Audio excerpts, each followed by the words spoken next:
Hello everyone, this is Aditya Kesharwani. Welcome to my YouTube channel Sapien Tutorials. So IIT jam 2020 का एक new update आया है जिसमें इस पर्टिकुलर वीडियो में मैं डिस्कस करने जा रहा हूँ जो नया अपडेट है उसके बारे में।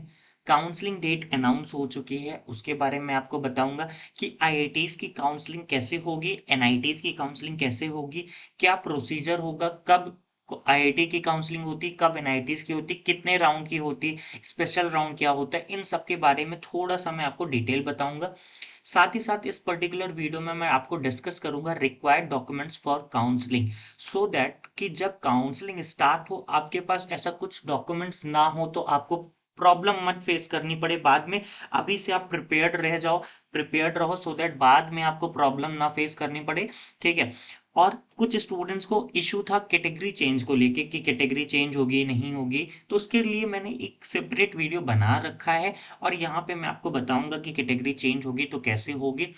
साथ ही साथ मैं आपको यहाँ पे इस पर्टिकुलर वीडियो में डिस्कस करूंगा कि रजिस्ट्रेशन फीस कितनी होगी आईआईटीज की काउंसलिंग के लिए, एनआईटीज की काउंसलिंग के लिए। आईआईटीज में भी कुछ एक स्पेशल राउंड उसको नहीं बोलूंगा, एक टर्म होता है इंडिविजुअल आईआईटीज काउंसलिंग अपना कराती है, उसके बारे में भी थोड़ा सा डिस्कस करूंगे। साथ ही साथ एनआईटीज की जो स्पेशल राउंड की काउंसलिंग होती है।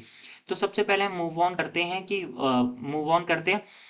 आपको इस अपडेट में दिखा देता हूँ। तो आप जैम का ऑफिशियल वेबसाइट गूगल पे ओपन करके देख सकते हो। तो जैसे ही आप जैम का ओपन वेबसाइट करोगे तो आप देख सकते हो JAM 2022 result and score card are available on candidate. सबसे पहली इंपॉर्टेंट बात है कि ये जो स्कोर कार्ड है आपको डाउनलोड करके अभी से रखना है सेफली, क्योंकि जब आप एनआईटीज की काउंसलिंग कराओगे तो आपको वो स्कोर कार्ड आपका बहुत टाइम तक वो यूज होगा। ठीक है, तो स्कोर कार्ड को अपना अच्छे से पीडीएफ बना के सेव करके रख लो अच्छे से। नाउ आप अपडेट में पढ़ते हैं, eligible candidates can submit their admission form on candidate portal during April 11 से स्टार्ट होगा, 11 मई तक चलेगा 2022। Eligible candidate with change of category can apply for admission with valid category certificate irrespective of the category mentioned on the candidate portal। देखो, यहाँ पे मैं आपको बता देता हूँ ये आईआईटीज की काउंसलिंग का अपडेट है, ये एनआईटीज की काउंसलिंग का अपडेट नहीं। एनआईटीज की काउंसलिंग जो होती है उसको बोलते हैं हम सीसीएमएन काउंसलिंग। ठीक है, वो एनआईटी कंडक्ट कराती है, कोई एक रिस्पेक्टिव एनआईटी होगी वो कंडक्ट कराती है। तो ये वाला जो अपडेट है वो आईआईटीज की काउंसलिंग के लिए उन स्टूडेंट्स को बता देता हूँ जिनका 800 रैंक हो जनरल में, ठीक है, 600 हो या 500 हो, तो मैं उनसे रिक्वेस्ट करूंगा कि इस बार आप जरूर काउंसलिंग आईआईटीज की भी काउंसलिंग करा लो, क्योंकि इस बार कुछ भी इधर उधर हो सकता है, क्योंकि कई सारे एमएससी प्रोग्राम लॉन्च हुए कई सारे इंस्टीट्यूट में, तो थोड़ा बहुत ऊपर नीचे हो सकता है। नाउ अब मैं बात करता हूँ किसकी, फर्स्ट फर्स्ट अपडेट की बात। डॉक्यूमेंट्स की अगर मैं बात करूँ, ये हमने जो रखा था, हाँ यस, रिक्वायर्ड डॉक्यूमेंट्स में आपको मैं बता देता हूँ। सबसे पहले आपका 10th सर्टिफिकेट एंड मार्कशीट आपके पास होना चाहिए। 10th का मैं यहाँ पे टाइप कर देता हूँ। पहला डॉक्यूमेंट मैं यहाँ पे आपको बता देता हूँ कि क्या लगेगा।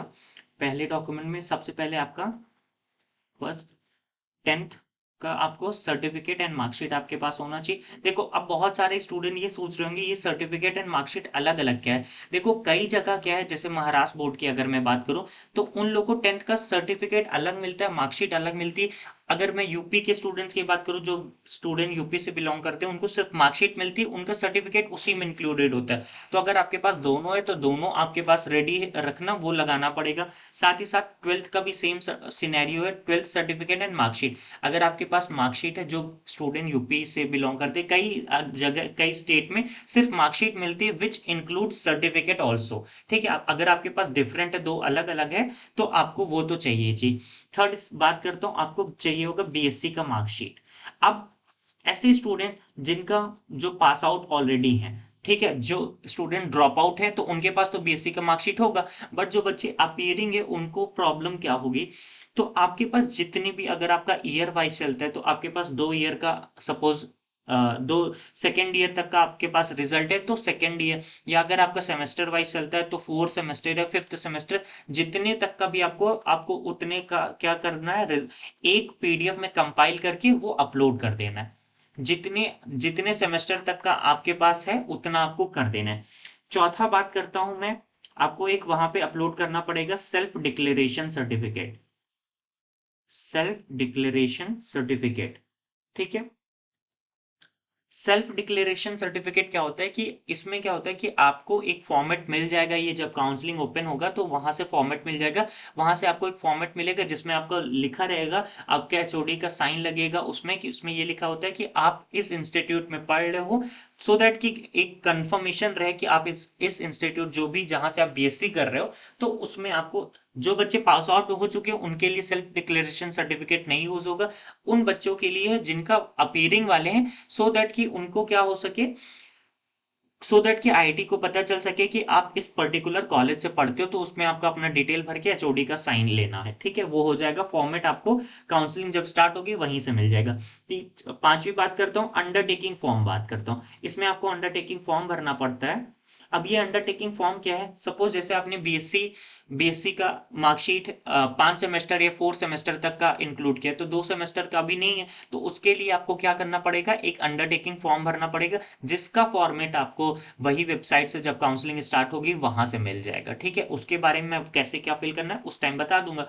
6, अंडरटेकिंग फॉर्म में ये भी रहता है बीएससी का मार्कशीट, और किसी का सपोज कैटेगरी का इशू है, मान लो कोई स्टूडेंट जनरल से बिलोंग करता था और वो अब ईडब्ल्यूएस हो गया, लेकिन किसी वजह से वो क्या कर पा रहा है, अभी उसका सर्टिफिकेट नहीं बन पा रहा, बट वो ईडब्ल्यूएस से वो श्योर है, तो वो क्या कर सकते हैं, कैटेगरी सर्टिफिकेट अभी काउंसलिंग टाइम पे नहीं अपलोड करके अंडरटेकिंग फॉर्म कैटेगरी सर्टिफिकेट की जगह अपलोड कर सकते हैं, बट जब फाइनल आपका वेरिफिकेशन होगा वहां पे आपको लगाना पड़ेगा। और छठा बात करता हूँ उसकी, जिसके पास कैटेगरी सर्टिफिकेट है वो उसी टाइम पे आपको लगा सकता है। और कैटेगरी सर्टिफिकेट की मैं आपको बता देता हूँ, ओबीसी वाले स्टूडेंट्स की, कि आपका जो होना चाहिए वो एनसीएल होना चाहिए, 31 मार्च 2022 के बाद का बना हुआ होना चाहिए, ठीक है। ये चीज उन्होंने अपने वेबसाइट पे लिख रखा है। और कैटेगरी सर्टिफिकेट ओबीसी वालों के लिए एनसीएल होना चाहिए। ईडब्ल्यूएस वालों आप अपना देख लेना, उसमें आपको जो वेबसाइट है उसमें आ जाएगा, उसके जो फॉर्मेट रहेगा उसी फॉर्मेट में ट्राई करना कि उसी फॉर्मेट में आप अपना कैटेगरी सर्टिफिकेट बनवा सको।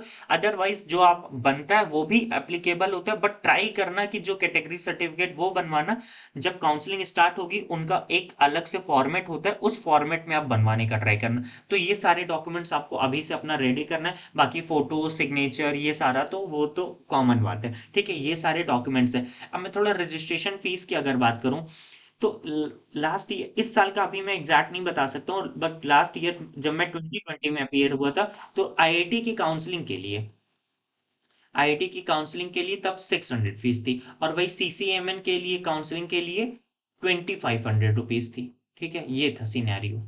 अगर मैं सीसीएमएन के स्पेशल राउंड के लिए मैं अलग से एक वीडियो बना दूंगा, आईआईटीज का एक स्पेशल राउंड उसको नहीं कहते हैं, बट स्पेशल राउंड से रिलेटेड टर्म रहता है, उसके लिए मैं सेपरेट वीडियो बना दूंगा वो क्या होता है। अभी के लिए इतना आई थिंक सफिशियंट होगा।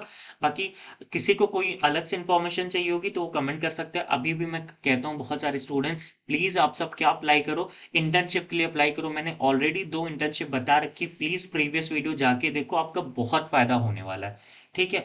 बाकी all the best, thank you so much.